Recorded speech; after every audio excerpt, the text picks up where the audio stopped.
Haya, utaingia katika Chrome wapi, bado utaandika ZSARA, utaingia hapo. Baadaye utatafuta kitu imeandikwa certification, hii hapa.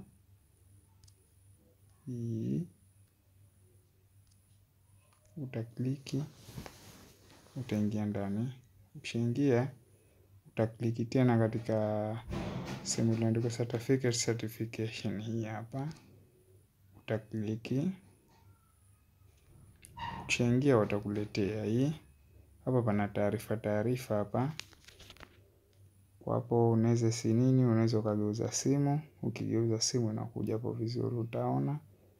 Hapa ni watu wa birth, kwa hiyo utajaza hapa hivi vipengele vyote. Baadaye uta-upload hapo certificate yako, picha ya cheti chako cha kuzaliwa ambacho tayari kina mihuri ya kuwa satisfied. Uta-choose file, utaingia, uta-upload hiyo picha yako, baadaye uta-submit request. Ukisubmit request, watakuletea control number. Ukisubmit tu, watakuletea control number, baadaye watakuletea na nambari inayoanzia na 17. Kwa katika hiyo control number utaichukua, utakwenda kwa wakala, utalipia.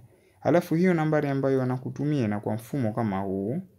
Yaani pale ukishasubmit tu watakuletea kama hivi kwamba umekuwa satisfied, watakucongratulate kwamba ushakuwa satisfied, certification request received, watakuletea na nambari hii hapa.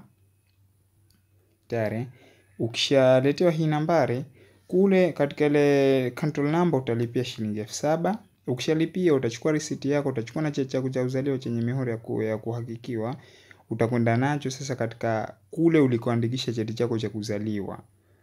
Tayari kwa mfano kama watu wa mjini wataenda za Lumumba, watu wa Fuoni pengine wataenda za Mazizini, utakwenda ulipotengeneza cheti chako cha kuzaliwa na hii nambari.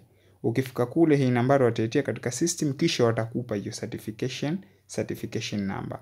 Kwa mfano kama mimi leo nimemaliza process, certification number yangu ni hii hapa. Nimeambiwa L17 48620287. Hii ukiitia tu katika mfumo wa bodi ya mkopo, taarifa zako zote za cheti cha kuzaliwa zinasoma. Kwa hiyo ukishapata hiyo certification number ndio utakaokuja kuitia katika sehemu ya bodi ya mkopo, baadaye utakwenda zako mbele. Ni hivyo.